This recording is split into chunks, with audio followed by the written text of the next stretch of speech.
any players that you've seen that like you want to like I want to stick him? You know, like it's in basketball. You know, niggas think they raw. Man, let me get that nigga. Straight up. You know what I'm saying? Or the coach be like, nah, I need you over here. Yeah. Was it situations where you was able to say, coach, this I want to stick this person? Or they just automatically put you on who they want to put you on? And they have, and before you answer that, and did you ever feel like, I'm gonna try to stick that nigga? Yeah. Cause that nigga, they be talking shit all the time, da da da. So is it ever, you know, so that's like a two-part question, yeah. So I'll let you go first. I mean, yeah, of course I want to stick the best receiver, but he used to already he already texted coach. So coach ain't even get no chance to hear from me. He already texted coach. But okay, but still, whether he did that or not, how you felt? Did it correlate with how you felt too? Like, I want to stick him anyways. If Bad Mo Boy did that. Or like, nah, man, I wanted to stick that nigga. Because it's going to also lead to another question I want to ask. Do you have any well, we'll get into that after you answer this. Nah, it correlated to how I felt. I wanted to guard the best receiver because I feel me guarding the best receiver gives my team the best chance to win. That part. So, and it's two parts for me. Like, obviously, what he just said, him guarding the other team's best receiver, give the team the best chance to win. But, you know, like, again, like I always tell him, like, I'm here for you. You know what I'm saying? So, whatever I can do to spotlight him, that's what I'm going to do. And, you know, so he was like, I text the coaches. So, yeah, when I text the coach, I'm like, listen, you know, I don't want to do anything that's going to mess up what the team got going on. You know what I'm saying? But if it's possible, I want Tre to guard the other team's best receiver every week. You know that's how it really was worded because I definitely tell them that. Like because at the end of the day, like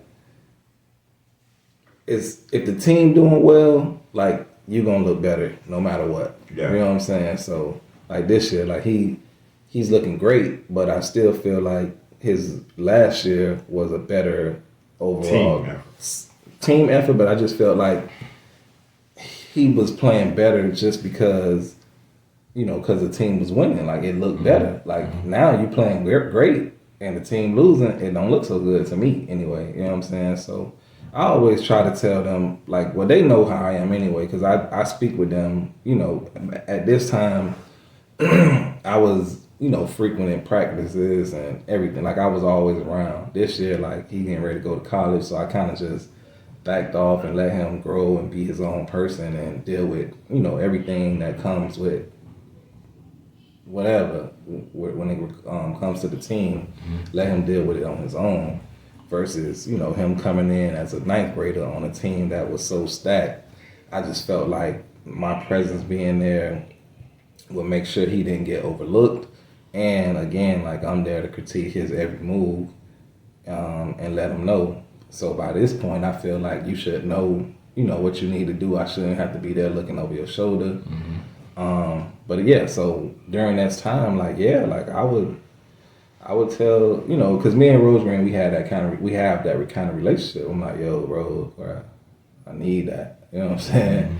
So, you know, obviously when they go man, but, you know, they would switch up the coverages more so 2 years ago, last year. This year, I don't know how it's working so well, but I definitely would do that. Like, yeah, like, man, I need him on this person. Which it didn't always happen. Like, there was some guys, so like, even like he was saying, the West game, they put him on Nick, which Nick is all world. He's great. But at the time, like, CJ's older, you know, classification-wise, he's 26, and he was like a composite 5-star. So for me, like, Nick is great, and I know he's explosive, but I want you on CJ because CJ is the highest rated right now, and that's how I would go about it. You know what I'm saying? But again, like, team-wise, they didn't feel that was the matchup they wanted to go with. They wanted him to be on Nick because they felt Nick was more explosive, and, you know, they wanted to limit big play ability. which the other corner was playing great too. So him being on CJ, like I didn't have no problem with that either. You know what I'm saying? So Any rivalries? Any like player from? Man, I've been sticking him since we was in Optimus, 7on7s. Now we're in high school, so when we do play, I always like, man, this guy got a little thing going. So, was there any rivals that you had, or anybody that you love to play against that are kind of like challenge you to make you better, or just it wouldn't matter, line them up? I mean, it don't really matter, but I say it's like 2 receivers. So Nick, I've been playing against him like 7on7 a while. Cause in tackle, like in Little League, my team never really played his.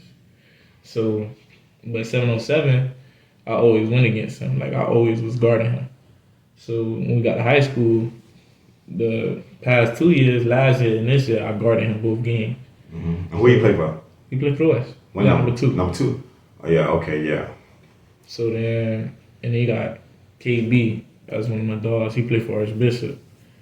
In Little League, I got to stick him more so than Nick because he played in the same league as me. He played in the AYFL.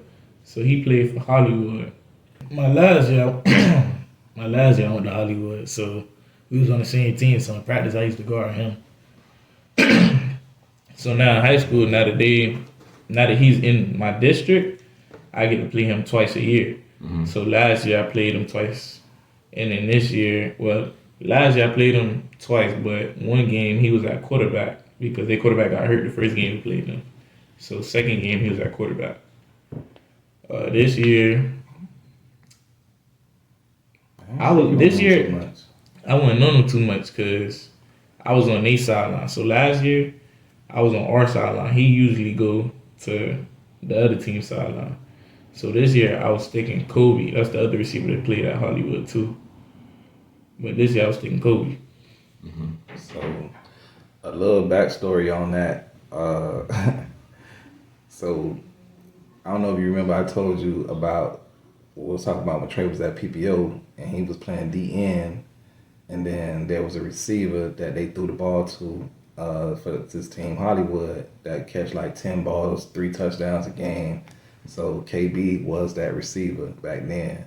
So that was like one of the moments where I was like trying to get the coaches at PPO to let Trey stick him for that one game, and they didn't. And then he ended up catching a long touchdown on us or whatever. But so that's a little backstory into him.